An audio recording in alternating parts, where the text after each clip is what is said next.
कनक जी दिल्ली से। राधे राधे महाराज जी। महाराज जी, आपको आपके लक्ष्य की प्राप्ति कैसे हुई? गुरु कृपा से। जासु कृपा सब भ्रम मिट जाई, गुरु जासु कृपालु रघुराई। गुरु प्रसन्न साहब अनुकूला, मिटी सकल कल्पित भयशूला। गुरुदेव प्रसन्न तो साहब अनुकूल, सारी बात बन गई। इसमें हमारी साधना नहीं, हमारे गुरुदेव की अहेतुकी कृपा, हमारे इष्ट की अहेतुकी कृपा, इसमें हमारा कोई बल नहीं। तिनका क्या कर सकता है? वायु जहां जाए चाहे तहां उड़ा के डाल दे, ऐसे हम एक तिनका हैं। कृपा रूपी वायु उड़ा करके जहां डाल दिया वहां डाल दिया, जिस स्थिति को प्रदान कर दिया प्रदान। मेरे में कोई बल नहीं, मेरे में कोई साधना नहीं, मेरे में कोई गुण नहीं। मेरे गुरुदेव भगवान की कृपा से जो कुछ है वो उनकी कृपा से, और जो बुराई है वो हमारी है। जो कृपा से आप देख रहे हो सद्गुण, ये उनके हैं। महाराज जी, एक किसी ने प्रश्न किया था कि गुरु वचन बड़े या शास्त्रों के वचन बड़े? गुरु वचन। अगर हमारी गुरु निष्ठा है तो हमें गुरु की आज्ञा पर अपने प्राण समर्पित कर देने चाहिए, क्योंकि हम शास्त्रों का रहस्य नहीं जानते हैं। शास्त्र कह रहे हैं पूर्व की तरफ चलने को और इशारा हो रहा है उत्तर की तरफ चलने का, फिर हम कैसे चल पाएंगे? तो हमें बच्चा बन के गुरु के चरणों के आश्रित हो जाना चाहिए। एक साधक ने प्रश्न किया कि हमारे गुरु जी ने हमको कुछ आदेश किए हैं, तो मैं किसी संत से उन आदेशों को पुष्ट करना चाहते हैं। हम कहा गलत हो जाएगा। इसलिए गलत हो जाएगा कि संत की एक अपनी धरा होती है, स्थिति होती है।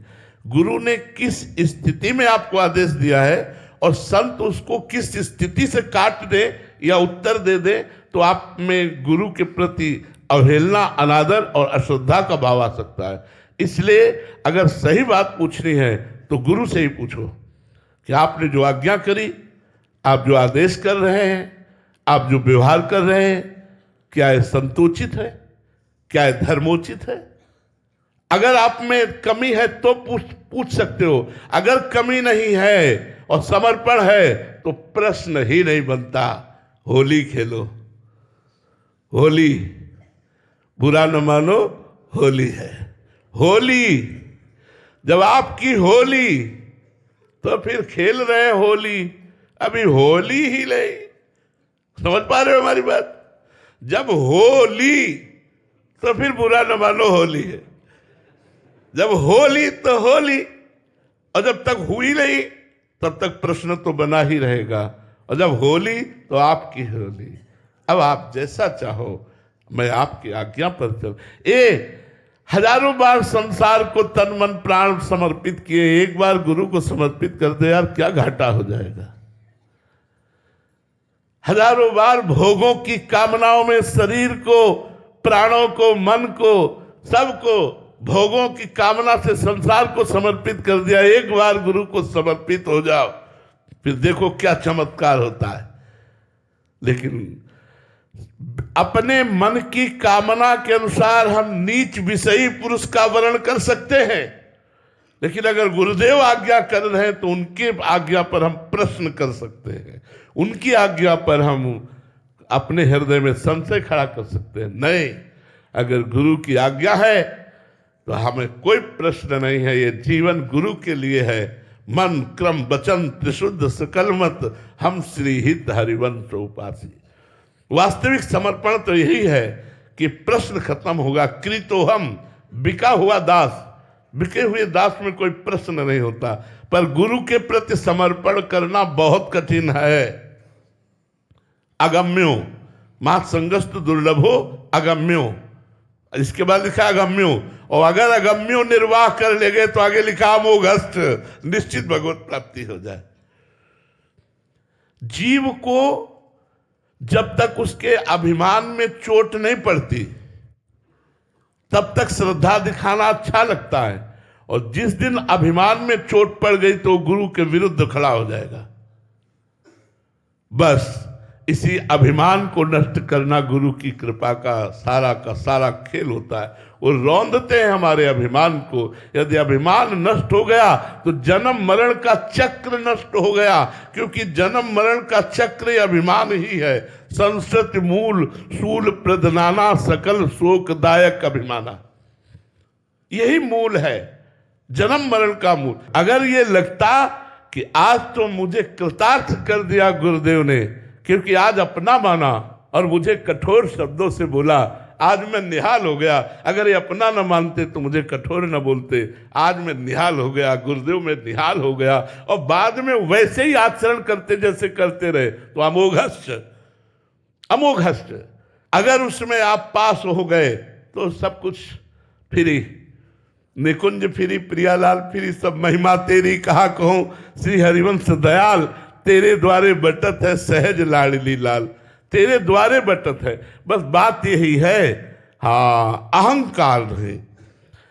अहंकार अगर आ गया तो फिर हमारे ना आचार्य को पसंद है, ना हमारी स्वामिनी को पसंद है, ना हमारे गुरुदेव को पसंद है।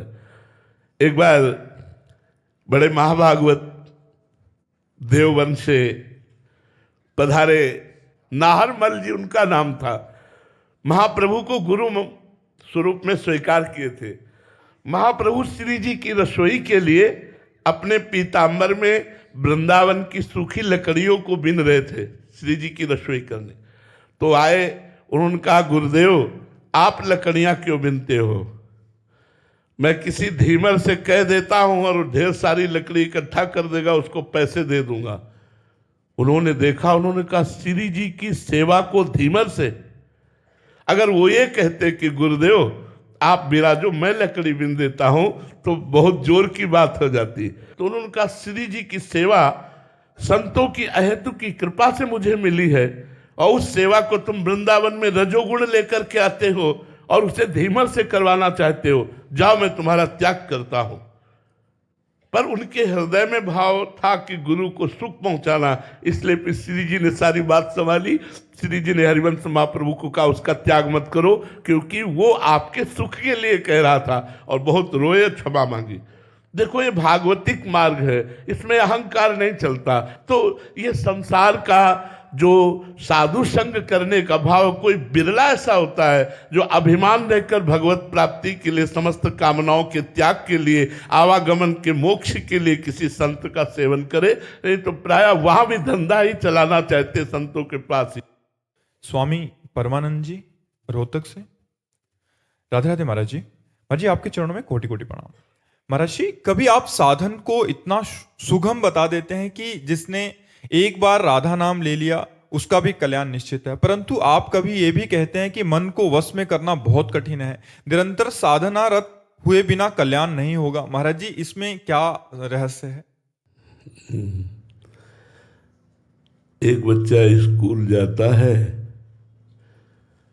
मास्टर कहता है कुछ लिखो, तो गोली और डंडा बनाता है, बोले शाबाश शाबाश, टॉफी लो। एक साल जब गोली डंडा बनाता, थप्पड़ मारता है। एक साल हो गए उसी गोली डंडा में लगे हुए, अक्षर लिखो, का खा गा घा, समझ रहे ना? ये नए विद्यार्थी हैं और सत्य वचन है, यदि आप एक बार भगवान का नाम लोगे तो मंगल की नींव रख गई। लेकिन जो भजन परायण है, जो साधन परायण है, अब उनकी कसौटी है कि मनोनिग्रह, इंद्रिय निग्रह, इंद्रियों को विषयों से जाने से रोको, मन को विषयों का संकल्प मत करने दो, मन को निरंतर भगवान के चिंतन में लगाओ। 24 घंटे में सो गए तो बात अलग, जितना हम जग रहे हैं तो जगते समय हर काम करते हुए भगवान नाम चलना चाहिए।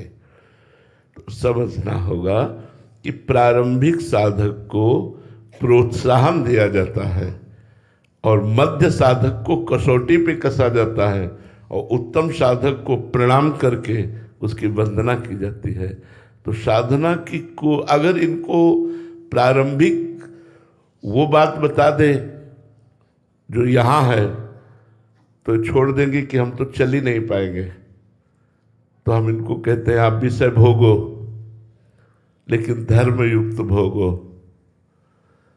आपका जो मन हो आज खाने का, आज पीने का, आज देखने का, आज सुनने का, वो भगवान को अर्पित करके नाम जप करते हुए तुम्हारा मंगल हो जाएगा, इसमें कोई संशय नहीं। लेकिन जो साधक धैर्यपूर्वक परमार्थ की चढ़ाई पर चल रहे हैं उनको प्रोत्साहन बड़े कठोर शब्दों से दिया जाता है, कहीं फिसल मत जाना, आगे बढ़ो। तो कल्याण की भी कोटि है, इसलिए जैसे मोक्ष के भी सायुज्य, सामीप्य, सारूप्य, सारिष्ट, एकत्वादि है, ऐसे कल्याण की भी कोटि है। कल्याण तो जीवन भर वैश्यागमन किया, अंत में नारायण बोला तो उसका अजामिल कभी हो गया, लेकिन प्रेम भगवान से करना, भगवान को आत्मसमर्पण करके उनकी दिव्य लीला में प्रवेश होना, या ब्रह्मबोध संपन्न होकर अपने स्वरूप में मगन रहना, ये सब चढ़ाई की बातें हैं। तो प्रारंभ से लेकर चढ़ाई तक की चर्चा सत्संग में होती है, तो जो जिसका अधिकारी होता है वो बात पकड़ लेता है। जब ये बात आती है हम कुछ नहीं कर सकते, हम बुरे आचरण भी नहीं छोड़ सकते, तो हम उनसे कहते यदि बुरे आचरण भी नहीं छोड़ सकते तो राधा राधा पकड़ लो यार, हम छोड़ने की बात कहाँ कहते हैं।